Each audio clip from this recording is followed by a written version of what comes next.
despicables, chumps, Neanderthals, dog-faced pony soldiers, and everybody who, like me, is spiking the football on Liz Cheney this All right, we will start there then. You know what? Most of these things, it's like you don't want to get too high or too low about any of them, right?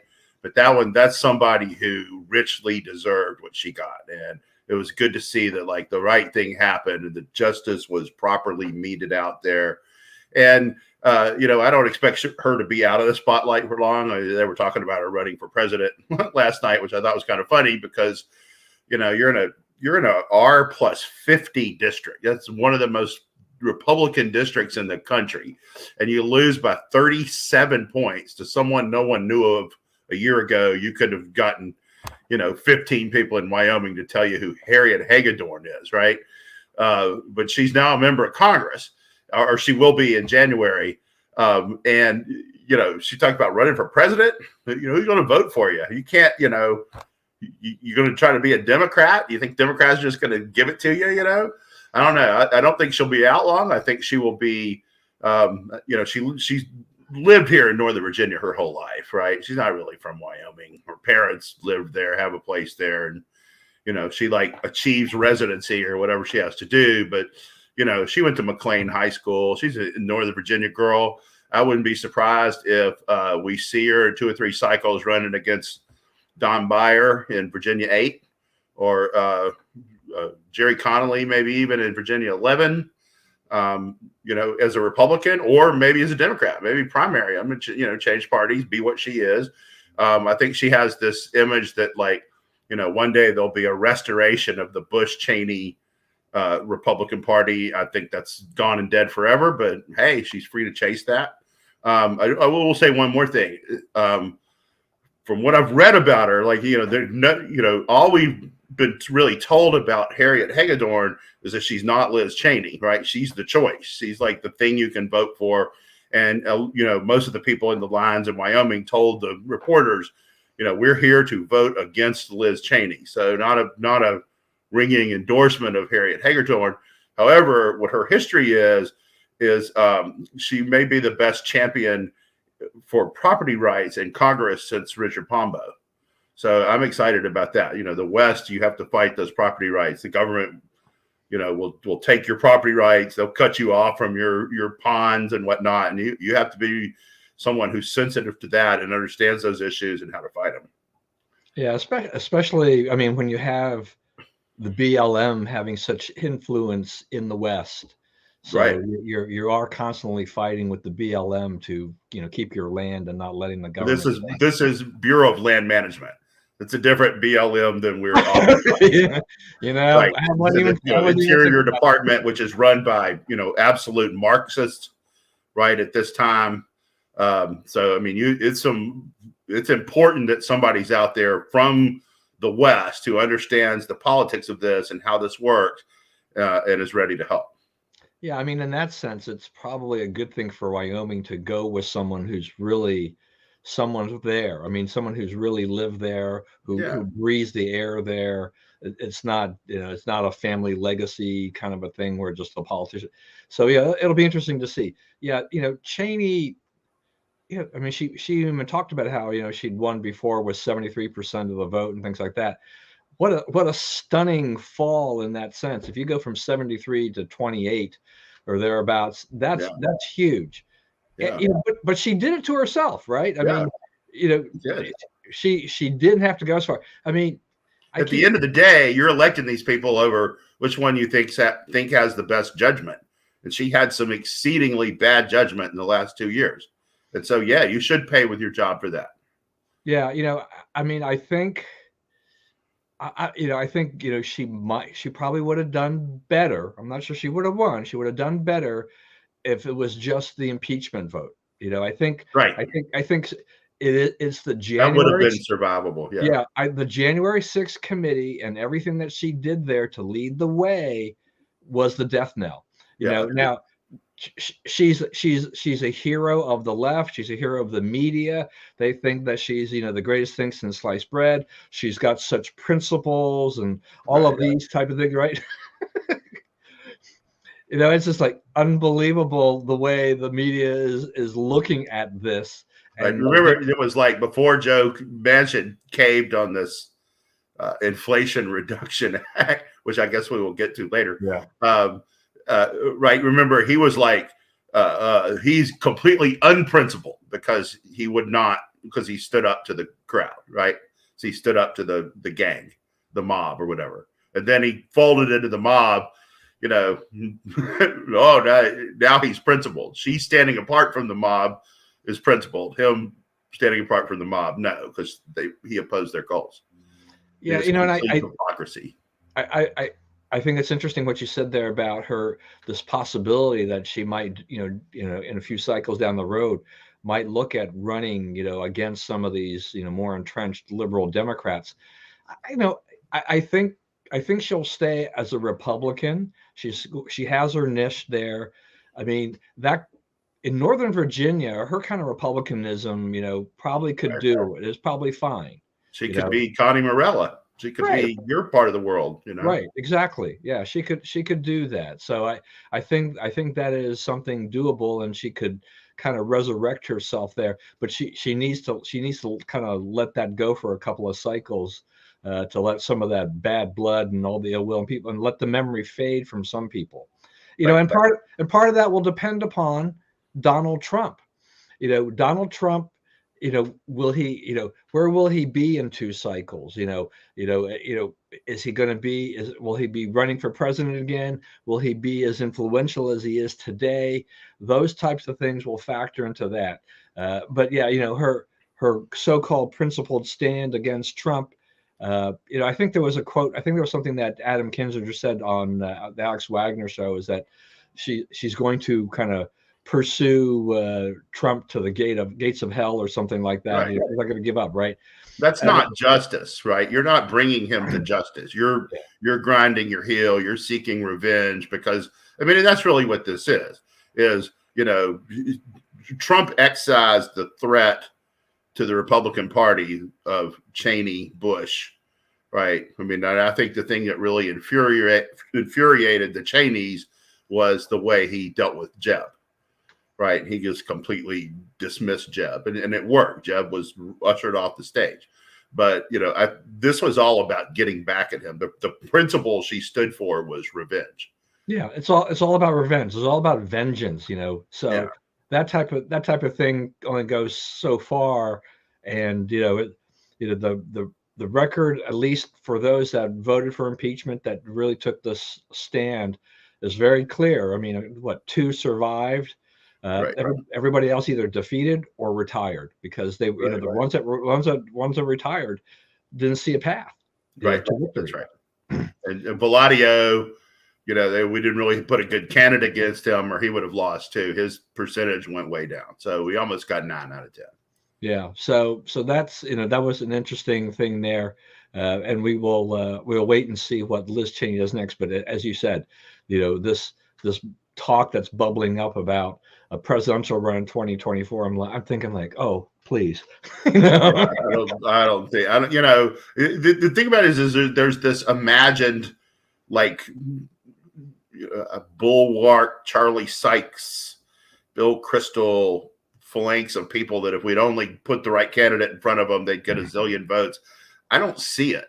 I think Republicans have moved on from that. They realize we don't really get much out of that. We've got a bunch of closed factories and joblessness and learning how to code and open borders and stuff that serve the interest of those people, but not necessarily the rank and file Americans. So, I don't, that brand of Republicanism was vanquished for a reason, right?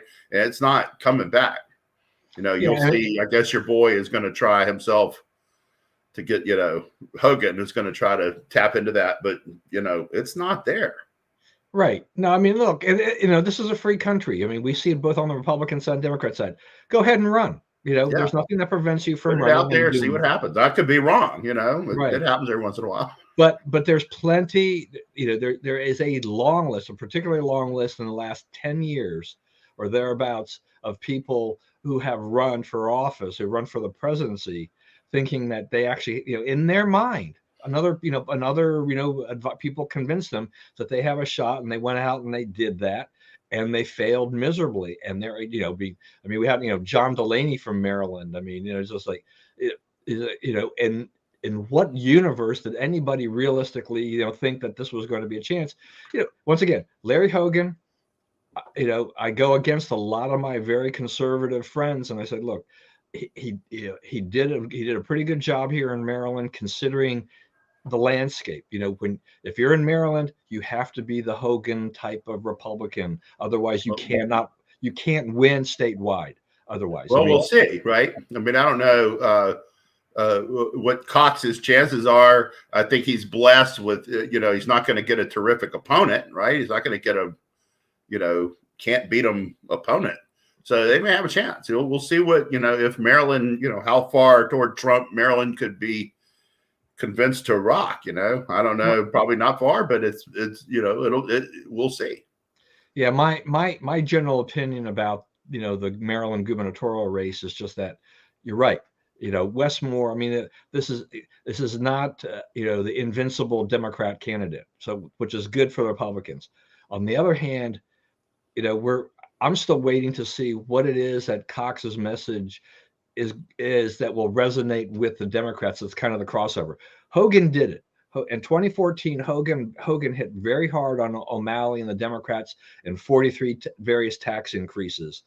That resonated with people, and the candidate was weak. And so it worked out very, very well for him. Yes, I don't think that the Democrat in this case is as weak as it was when Hogan ran, and the registration continues to get more Democrat versus Republican. If Cox can get away from being just really pigeonholed as nothing but a Trump guy, he has a chance right. to get a decent amount of votes. Yeah, I think he has to, because the lane you have here, I mean, you'd correct me if I'm wrong, you're more into it than I am, but is competence, right? If you could say, okay, I've managed a budget, I've done, hired people, I understand about taxes, I can tell you the 20, like you say, the 43 places in Maryland could save money, and get people arguing about policy, in a narrow policy range, where there's a lot being discussed that has nothing to do with Trump or does not mention Trump's name, then yeah, and he could be his selection of the 43 things or whatever could be very Trumpian, right? It could be a very Trumpian list, but I think you're right. It's like, keep it on, this is what I would do to govern Maryland. This is what my opponent would do. Right.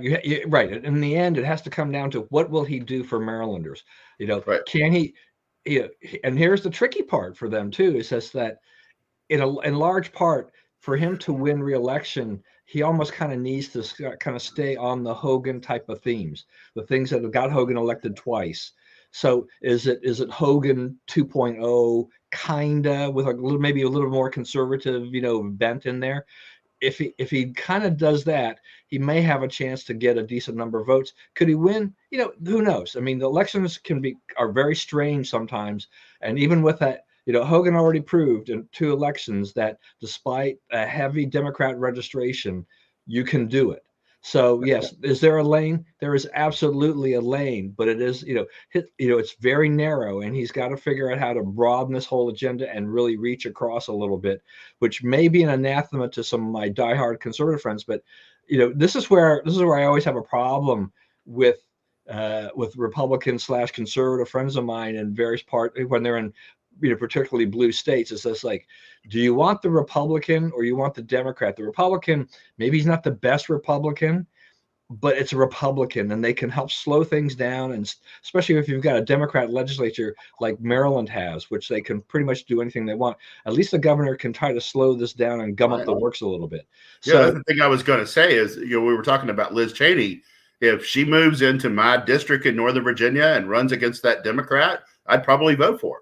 Right, her voting record's not bad, and it's definitely better than Jerry Connolly's. So yeah, right. On the raw choices, it's a path back. Look, I mean, I would take a Connie Morella again in Maryland because it's still better than the alternative. I mean, look what the heck we're surrounded, except for Andy Harris, the lone Republican in Maryland. I mean, it's a disaster for Maryland. Now, Morella's seat, is that Raskin? Well, it's been redistricted so many times now since Yeah. that time. I mean, the He's Morella. one of the like absolutely most despicable people in Congress, and Oh yeah. Oh, I mean, he is really horrible and no argument amoral as here he can from that on be. that one, man. So so where I live, was part of Morella's district initially, and then so I guess it was like 2000 or whatever it was. Whenever that first redistricting, when the things changed, this became a different district. So since I've been living in this house for 18 years this month, and so now I think we're now on the third congressional district I've lived in, or something to that effect. Wow. In essence, because they keep switching them. So, I mean, I didn't even know. I mean, frankly, until I actually had the primary, I didn't even know this last one, I got redistricted again, So I thought, I'm thinking, I'm District 6, I'm going to vote for, I have Neil Parrott or Matt Foley to vote for in the primary. And and I have my ballot, and I'm like, what? It's like, nobody told me I got redistricted to 8, which was the old district I had years ago.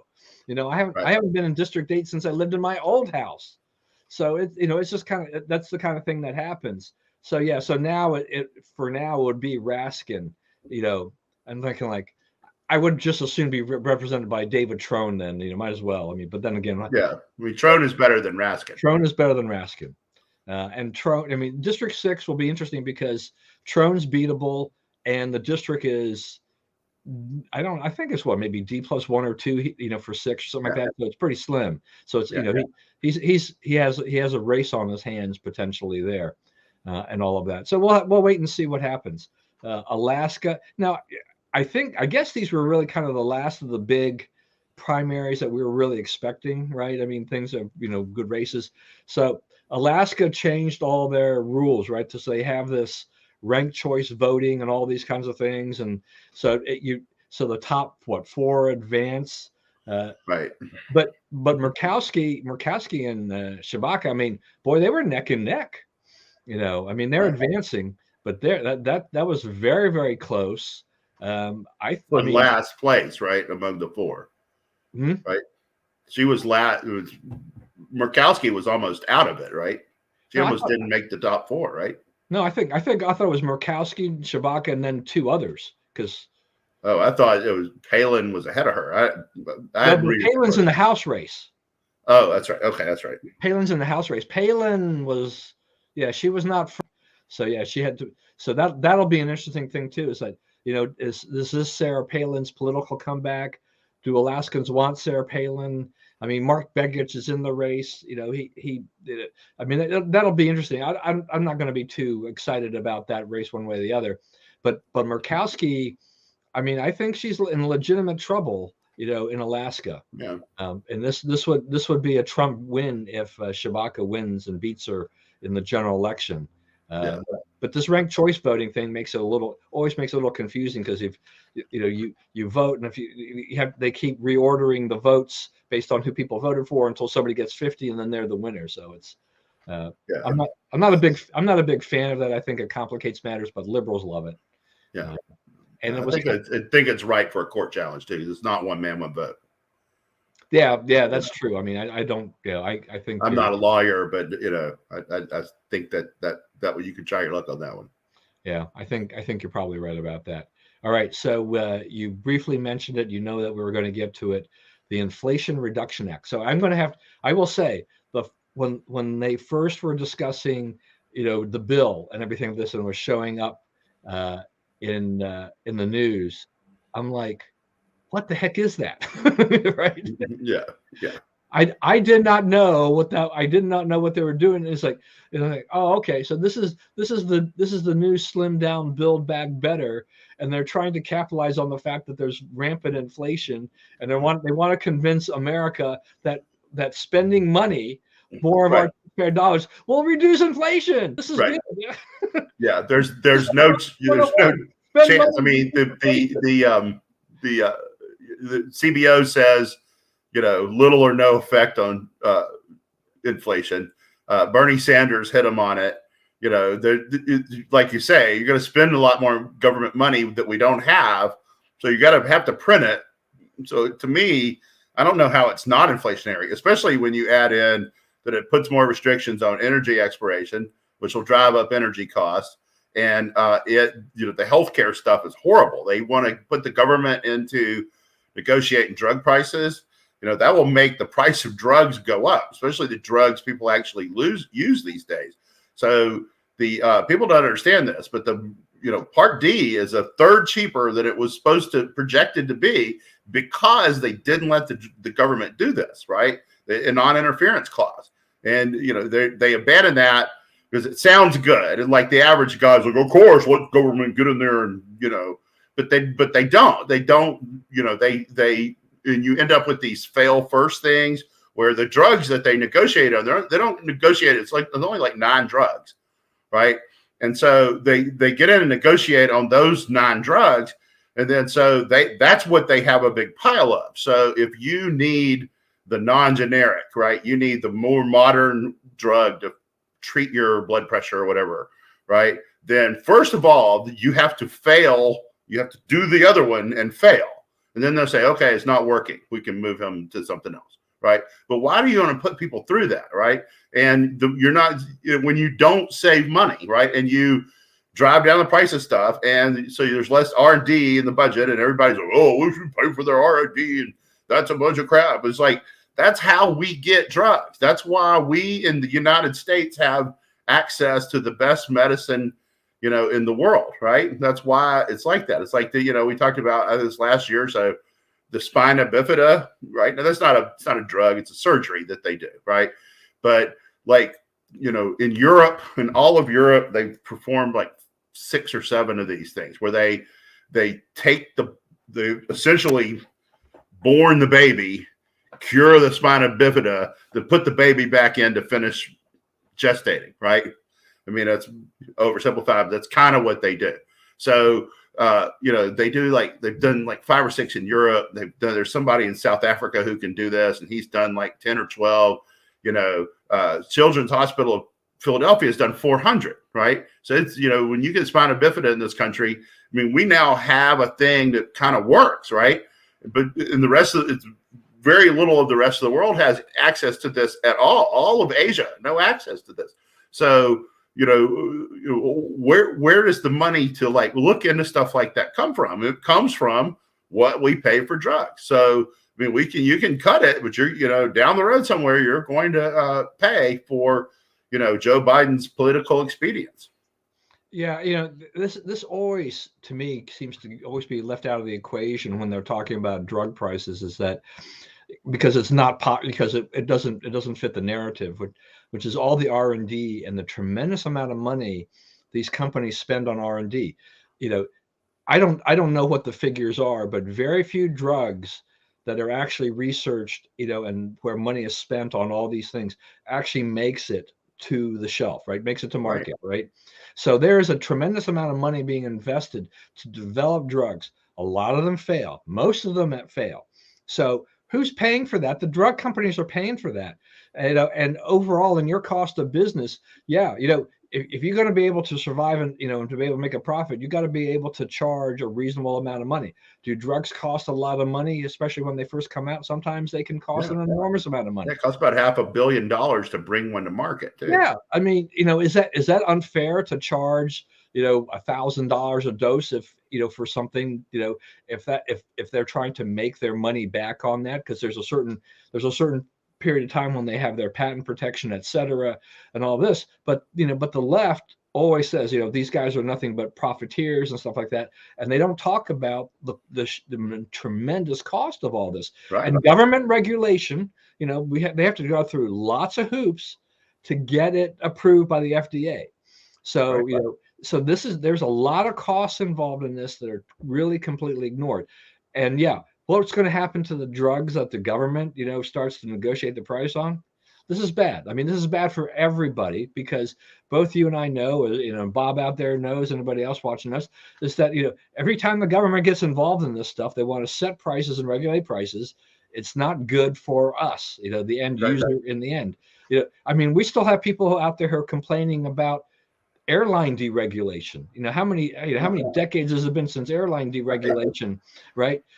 There would not be a lot of the airlines. I mean, airlines have come and some have come and gone, but there's no way with the government you would have had some of those very aggressive no frills airlines offering $19 flights. The government never would have put that into effect, and all of this. And so, we have, nothing is perfect, but this free market system, this unregulated system for a lot of these types of things works very well for us. I mean, what's next? They want to regulate the price of gas at the pump. I'm sure they would love to. So like I was going to say, is like one of the things that's happened this year is the Democrats have passed a raft of bills. Gas prices too high, so we're going to cap gas prices. Grocery prices too high, we're going to cap grocery prices, right? And then they say Republicans will not vote for cheaper gas. Well, it's because it's not cheaper gas that you're going to give us, right? You're going to give us a temporary thing that messes with the supply and demand continuum, right? You won't let the problem actually get solved. It'll actually, delay the time till you need a dramatic solution. So I think one of the things that's going to happen here is, you look back, you're going to look back in November, right? In November 9th. And, another one of the things you had on here was, has the situation changed with regard to the midterms? I did a lot of reading on that in the last few days, and my conclusion is no. The Republicans are going to wipe the floor with the Democrats, take both houses. Herschel Walker is going to win in Georgia. You heard it here first. I think even Nate Silver agrees with that now. I believe he's moved him to more chances he'll win than he won't win out of his simulations that he does and so forth. I think that the fundamentals are set in place. The economy's bad. It's not going to recover. Energy prices are too high. They're coming down, but they're still too high. And now they may go back up as a result of this. And so two things are going to happen. One is the Republicans are going to win. They probably will win both houses of Congress, not with big majorities, but with enough majorities to govern. The other thing is that when the next time there's a huddle a few minutes or months before the election on what can we do to save the election for our party, the solution may not be omnibus economic legislation like this, right? Like this Inflation Reduction Act. I mean, the Democrats are like, we have to do something. And when they say they have to do something, this is the only thing that they can think to do is to pass a big potpourri type of bill. Okay. What does he say here? Yeah, that's right. So that's the other thing is, they and I don't understand that, but a lot of the provisions are like that where they don't kick in for 2 or 3 years. Okay. So when you get to November or the last weeks of October, every Republican should be saying, hey, Inflation Reduction Act, where's my reduction? Why hasn't this worked? If you guys have the solutions, why aren't they delivering? And let them explain, well, it'll be a few years and this and that and the other. And then people go, yeah, same nonsense as normal. So, I think they did a very bad thing here. And I think could end up being good for America because I believe people will quit looking for, big government omnibus bills as the way out of the problems. Yeah, and I do think that, from when I'm watching the news at the gym, for example, I mean, as bad as CNN can be, there, and even the local news at times, there seems to be more reporting that this particular, act is really not all it says. It doesn't match the name. There are people, right. The reporters are even talking about the fact, just like Bob mentioned, that a lot of provisions do not kick in for several years, so there's not an effect. And even the the thing that we've talked about before, all these EV rebates, they may kick in sooner, but the problem is almost no one will qualify because of the way it's set up. And what did Ford and GM do when they heard that the government was going to give a $7,500 tax break for EVs? They went up on the prices of their EVs by $7,500. Okay. We didn't save anything. Nothing happened. You got nothing. Yeah. Though that was under the guise of, our costs have increased tremendously, so we need to do it. But that's a pretty steep increase. Like on the Ford, they went up about 20%, or between $7,000 and $8,000. Yeah, okay, well that just about matches the rebate if you qualify for the rebate. Right. And almost nobody qualifies. And the current cars being produced, almost none of them qualify, right? Right. So, what have you done, right? I guess you gave AOC a talking point. I guess she doesn't want anybody to have cars at all, so electric or whatever. But the other thing is like Biden, last week, I guess she was, they had Jill tweeted, so proud, best week ever, or whatever. And his polling has gone down every day for the last week, right? Down another point today on the daily polling, right, for president, because for that and the Trump raid, and that was not. I don't know what they thought they were accomplishing there, but that did not work as a political gambit. Yeah, we'll get to that in a minute. Yeah, this whole spending bill, it's just another disaster for the government. And people will, I think, voters will kind of eventually realize that this is not the way you do things. I think you're right. I mean, I think that these massive spending bills, people are going to say that's not the way we want our government to operate. It doesn't do any good, really. It adds to the deficit. It keeps pressure on inflation. It's not good. We have and the other thing about it, just for you, is it's not just a big spending bill. It's the fact that it's called the Inflation Reduction Act, but the biggest provisions are about energy and healthcare. What are energy and healthcare doing in the same bill? And it's in the name of like economic management. So it's energy and healthcare in a bill about a third thing, right? So what I think what you're going to see is, let's deal with energy and then deal with healthcare and then deal with inflation, or in some order, whatever.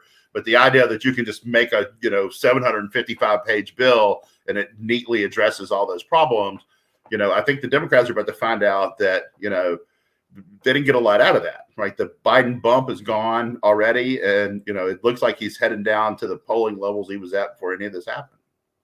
Yeah, so that odd or queer thing about all of this too is that one of the provisions in there is it extends the Obamacare subsidies for like another 3 years. I'm going to benefit by that because my employment situation changed. I actually had to go to the exchange to buy a policy and it's based on income. And so, and it'll change for next year. I mean, it's based on this year's income through the end of the year. And then come October, I have to estimate what I may make in 2023, and then the premium adjust. The savings for the rest of 2022 on the Obamacare side for my family is $900 a month. Okay. Wow. Yeah, $900 a month, and it may be bigger next year because I'll be making almost nothing.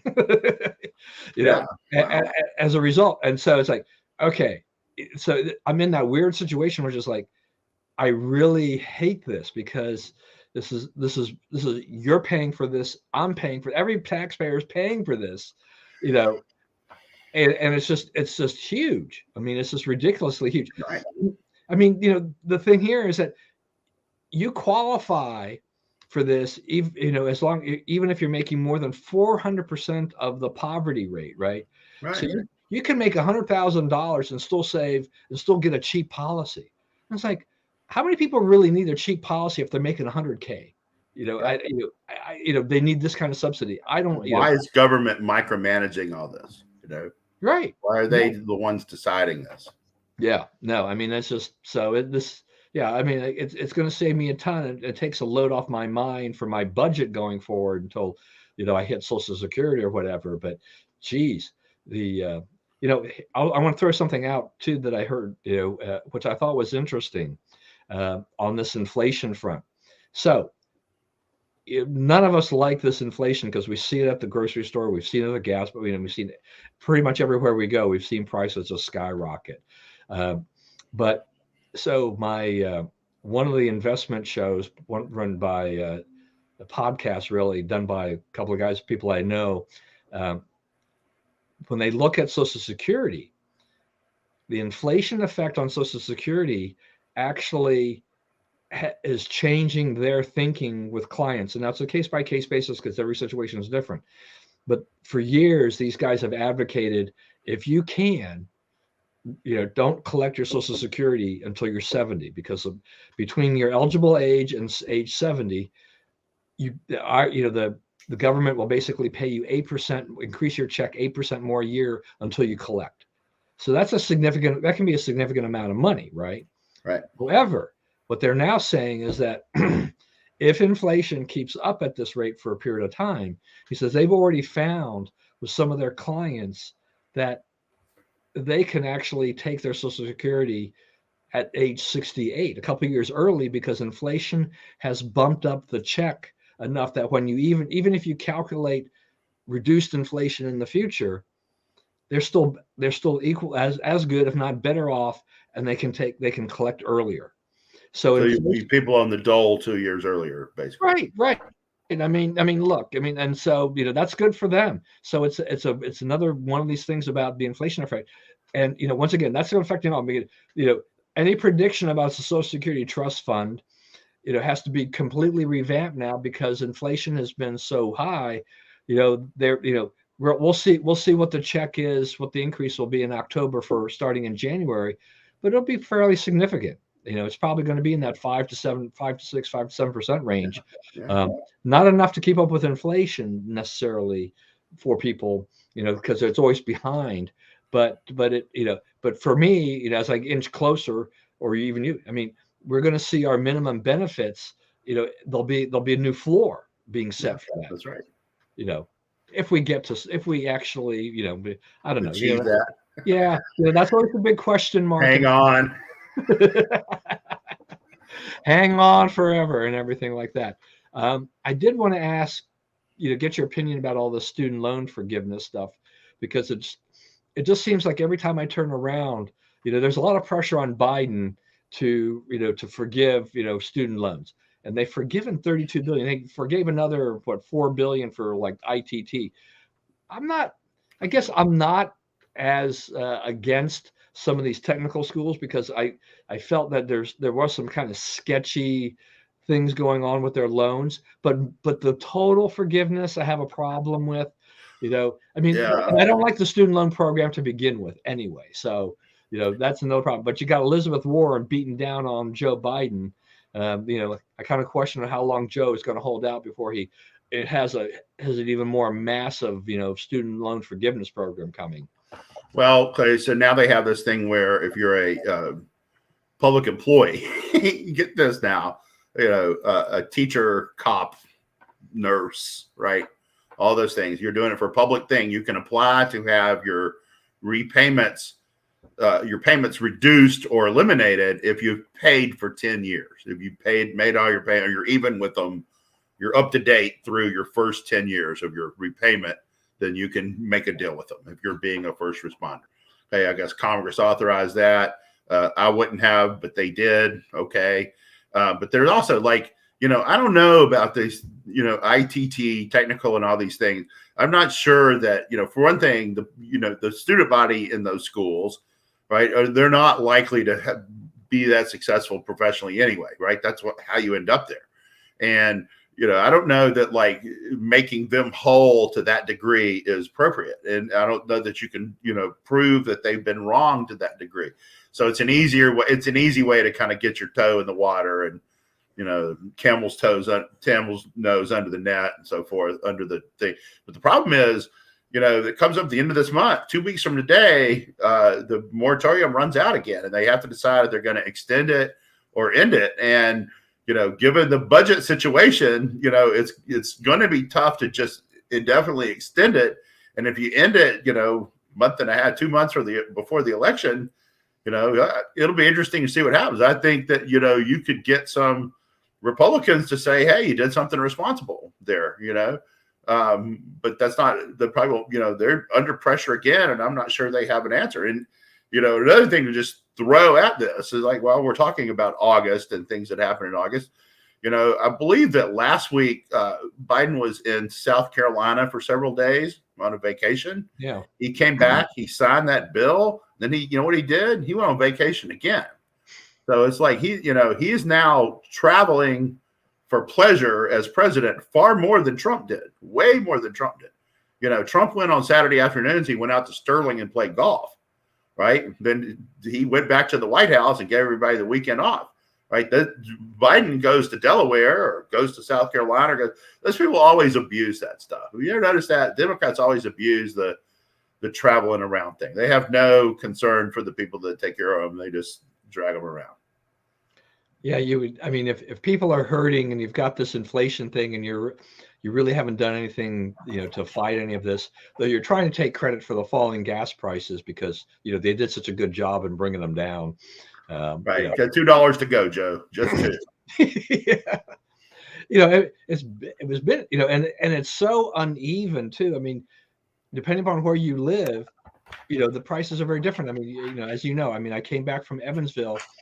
From the time my wife spent about roughly 2 weeks or a little over 2 weeks in Evansville, the price dropped. The price of gas dropped about 10%. So got down to less than $3.50, which was pretty remarkable. But it's still higher than when we were there in October. All right, still by a significant amount. So my son was talking the other day about celebrating gas at $3.50 because when did we ever high five over $3.50 gas? I hear you. Right. I mean, that is the weird thing that we're in. It's like, we're like, you're checking gas prices on a Gas Buddy app or something like that. And you're like, oh, look, the cheapest major brand gas in about a 7 or 8 mile area from where I live, I think as of 2 days ago was about $3.89 or whatever. You can get off-brand gas for less. But it's $3.99.99 here. So yeah, and we're seeing more $3.99s here now than we had before. But people are like, so the news media is like, look, gas prices are below $4, and this thing I saw on CNN a week ago just got my goat to bitch because the audacity that they could actually do a story to talk about falling gas prices and couch it in terms of like, this is how much you are saving, per person, per car, or whatever for doing this.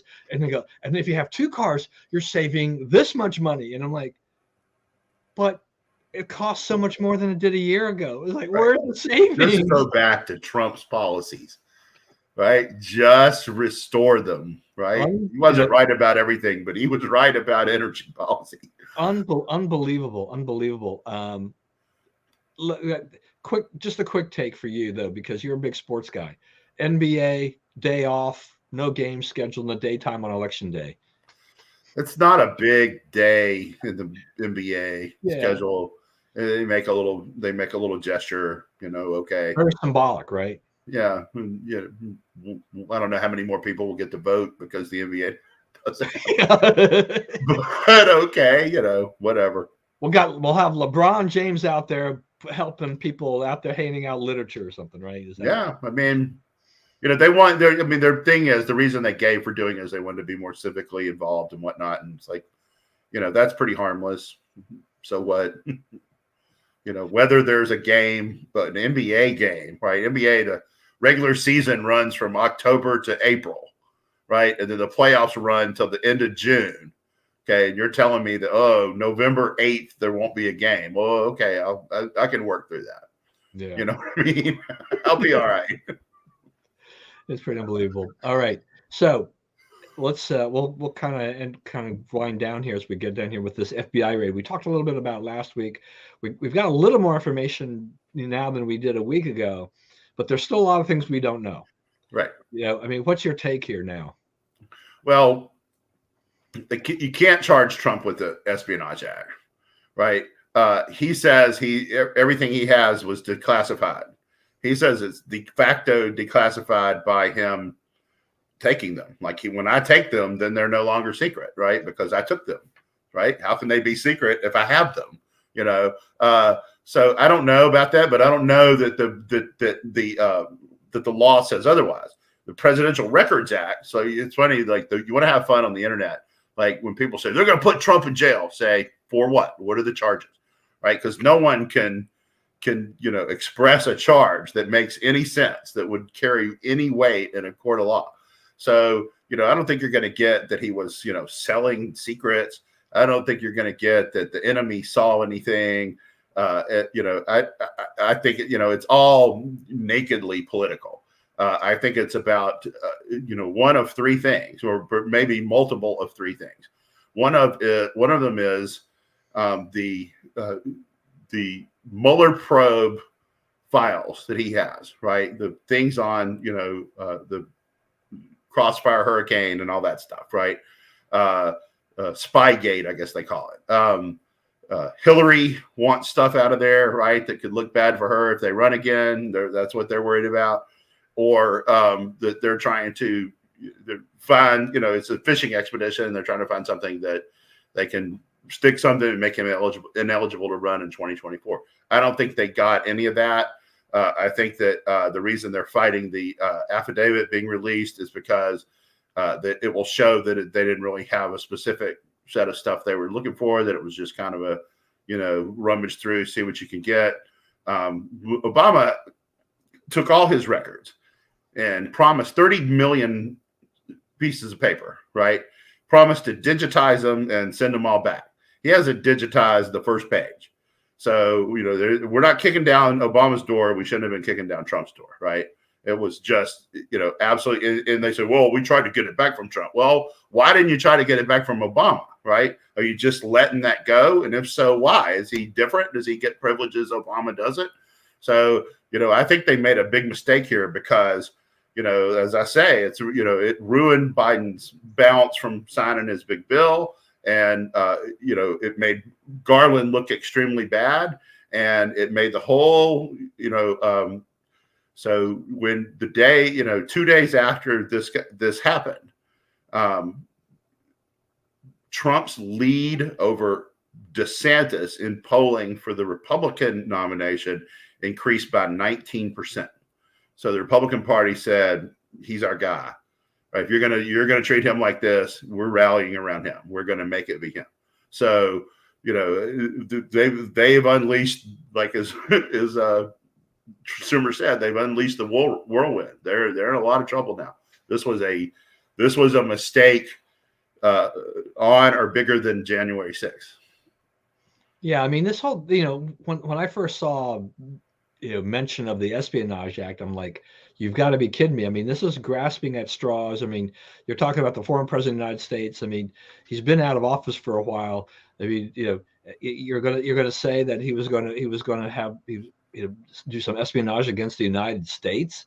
Yeah, I mean this guy whose thing is make America great again. I mean, you're just not going to prove that crime, right? That's not reasonable. Yeah, I mean, so the Democrats' overreach on this is just incredible. And then you look at a Hillary Clinton or you look at a Sandy Berger, and you're like, I don't see where any of this, this, you're not treating people fairly. This is definitely, you're going after this guy, right? So yeah, and Tom Davis told me when I worked for him, he said, anytime you're ever discussing Sandy Berger, point this out. So in keeping with the orders from the old boss, Tom Davis, when Sandy Berger was convicted, right, part of his sentence was to sit for a sworn deposition with a lie detector, right? So he never did that, right? He never answered the questions of what he was doing, who he was getting for. He never really allocated to the crime, right? And they never pressed him on that. So when you talk about equal justice, they never really carried out the sentence that he had, and he got a very light sentence for what he did.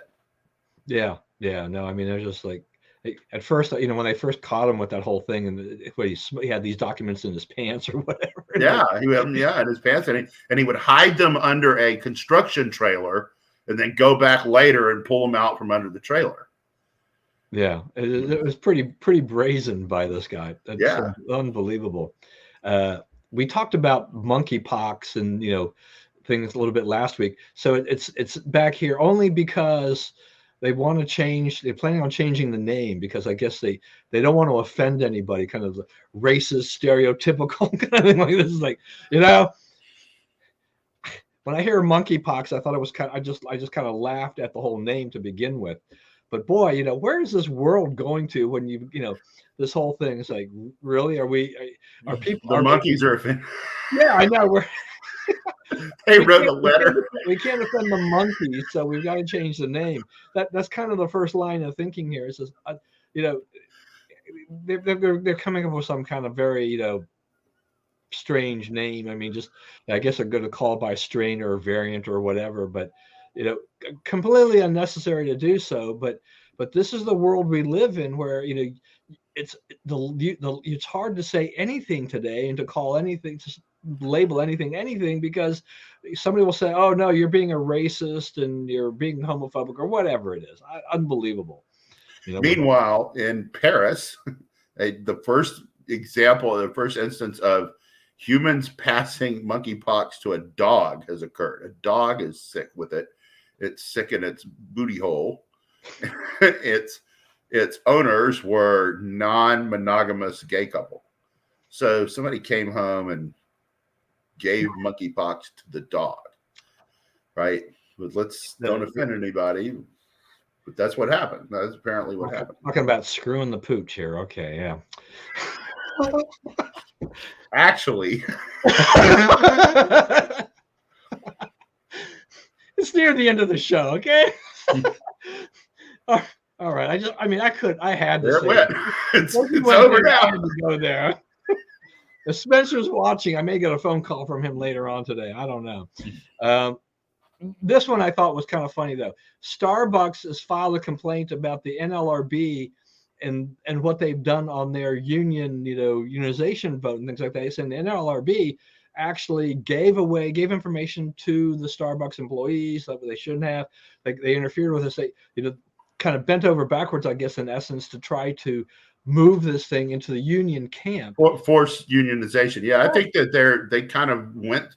It's, you know, it's odd that it's Starbucks, a complete leftist company run by complete leftists, dedicated to leftist principles, fighting the union, you know, encroachment and whatnot. But it does seem that the government's getting in there and trying to. They did this with Volkswagen in Chattanooga. They did it with the Alcoa plant down in Alabama, where the government's gotten in and been sort of an advocate for one team against the other. The government can come in and say, okay, you have to let this proceed fairly. Okay, that's what the power they've been granted by Congress. But beyond that it's not really right. And if they get knocked down a peg or two out of this, you know, I don't think I will object, even though it would be Starbucks that benefits. Yeah, it's this is I think this is a kind of an interesting thing, as you said. I mean, you're talking about a very kind of woke lefty corporation, and now they're you know, they're complaining about, you know, in essence, a Biden administration, you know, agency, you know, because that's run by, it's, you know, the majority is the Democrats when you know, that's the way it always goes, right? The majority always goes with the party in power in the White House. And, you know, it seems to me too that, you know, since Biden took over, that we get the NLRB, if the election results, you know, in some of these places don't turn out the way that they want them to, they say, well, so, you know, they claim something's funny and they call for a new election, you know. So we're seeing a lot of this. I mean, the interference by the NLRB in a lot of these unionization votes is far beyond anything that I can recall seeing. Right. And so, I mean, that's, you know, it's one thing to get in and assure fairness, right? It's another thing to get in and tip the balance of power. So if that's what they're doing, then they need to be knocked down a peg. That's right. All right, we're near the end here. Let's just finish up with our last word, couple minutes here.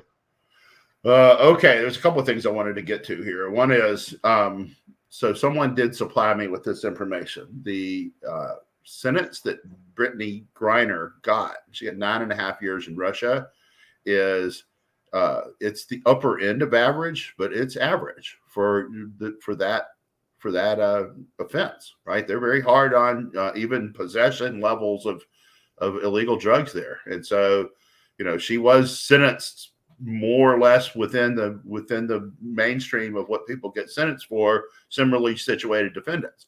So now that she's appealing that, and the Russians have confirmed that they are talking with us about a prisoner exchange, and she's probably involved with that. There's some other people too. So that's probably where that's going. I am disappointed in Dodge dropping Charger and Challenger in favor of EVs. I feel like that's political pressure. I see a lot of those Chargers and Challengers out on the road. I think people are enjoying driving them. They're not really muscle cars. They're really a pretty small engine that operates pretty efficiently, gets pretty good gas mileage. That roar you hear is, recorded. It's not real. You're not really having that action in the you don't really have glass pipes on there or whatever, so glass packs. I mean, so, I was sad to see it, but it's up to them, and they can lose their money where they want. 50 years since Elvis died. I saw some interesting stories of people. So, I met Elvis when I was a kid. The people who lived behind me owned barbecue places, and they fed Elvis. Like he was on the Louisiana Hayride, right? That's kind of where he got his start, there in Shreveport. And he didn't have a lot of money, and they fed all the musicians for free and got to be friends with a lot of them. And he would come back every once in a while, and you would be there, just sit on the couch, and you could come by and say hi to Elvis. I took advantage a couple of times. So, but I think that's been 50 years. Wow. Yeah, I was. Now, so here's my question: do you remember where you were when he died? I don't. I was, I saw the stories on there, and I'm like, yeah, where was I? I remember hearing about it, but I don't remember like what I was doing. So I know where I was, of all places. So I was actually with some friends' family from school in Chrisfield, Maryland, in their home, in their summer home kind of thing that they were working on. And I remember walking across the street in Chrisfield to the little grocery store, little shack store, and I've been a news hound most of my life, thanks to my father. And so, but the only reason I went over there was to buy a newspaper. I would buy the daily newspaper. I was 18 years old. What a nerd. And I picked up the newspaper, and there it is. Elvis died. It's like, and it turns out, that the mother of my high school classmate there, she was a huge Elvis fan. I mean, she loved Elvis, and so we talked about that. But yeah, it's like, of all places, I'm in a little town on the Eastern Shore in Maryland. And I bought a newspaper, and there it was. And I have to admit, I was in disbelief. I couldn't believe that it was going on. I will tell you, if it makes you feel any better, that when I was 18 years old, I was working at the morning newspaper in Shreveport, and I grabbed a copy on the way out of the office almost every night. Early edition. I read that in the morning. Yeah, I mean, I've been reading newspapers since I was a kid, and I'm not just a sports page. Fascinated with newspapers. How do they get all that information in one day? Printed into that space, designed pictures. It's amazing what goes into putting out a newspaper. Yeah, it's always been fascinating. I want to say one more thing before you if you have anything else to say though. Mm-hmm. Is that you went mentioning on the Chargers and the Challengers, and you used glass pack. Okay, I don't know if I've heard that word in 40 years. Okay, because I had them on my Camaro. You had glass packs on your Camaro? Yes. Wow. Did you get any girls out of that? Anybody? No? No, not that I know of. I had one chance. I don't know if I would have either. So the last thing you have down here is the Little League World Series, which is going on. That's a really good sport. I don't know if one of the stories that's kind of emerged in the regional playoffs, those tournaments that determine who goes there. A pitcher hit the guy in the head with a pitch. You've seen this. Right. Yeah. Guy goes to first. The pitcher's just distraught on the mound. And the guy comes up off of first base and gives him a hug. He says, "You're doing fine, man. You're doing great. And, just keep pitching." And then the coach comes out there and, it was one of those things you don't see that. Obviously, if a guy did that in the major leagues, we'd be like, "Whoa, don't fight!" Whoa. Yeah. But it wasn't the major leagues. It was Little League, and it was super appropriate. And those parents did a good job with that kid. Yeah, I mean, you have to be what, 12, 13? I mean, there's a maximum age. Yeah, there's basically sixth graders, the people that just finished their sixth grade year. Yeah. So, and those kids can be very emotional, and it's a hard thing for that. That was a great gesture on the part of that young man to go and comfort the pitcher. It helps. I think that's a tremendous thing on his part. And as you said, I mean, it went viral, amazingly viral. Yeah. So my wife is from Washington, so we're hollering for them. Yeah. I mean, it's neat. And I didn't really realize, I mean, I guess there's a version for the girls for softball now too, right? Yeah. That's they've moved that. It was in Portland, but or in Oregon, but it's not there anymore. But like McLean, Virginia has won it twice, I think, and been in the finals a couple of other times. And a real good coach I think there. there was a team from Maryland that was in it the other day that they may have lost. Yeah. I think they were playing Texas the other day, but I didn't follow through to the finish. So it's great, especially with the boys, because you do have major leaguers, people who are playing in the big leagues right now, that played in that Little League World Series. Oh, They played in Williamsport. So maybe I should put that on my bucket list there, or that list of things to go with Spencer. It's like, I've been there. It's a very good sporting event to go to. You can get in and you can watch a lot of baseball. We happened to see a no-hitter by a team from Louisiana when we were there from Lake Charles. So. Yeah, the other thing I should put on my list with Spencer is to go watch the College World Series. Yeah, I'm interested in doing that one too. Yeah, I've been to Omaha. I've been by the stadium, but not the right time of year when I was there. Yeah, that's right. So anyway, all right, that's great. We talked about a lot of things. Hope everybody enjoyed it. As always, stay safe and stay well. School is coming back into session, so some places like Prince George's County are you have to wear a mask, and others are much more free, and we're getting back to normal in that stage. So stay safe, stay well. Remember, we live in the greatest country in the world. Do not let anyone tell you otherwise. And God bless America, and we will see you again next week.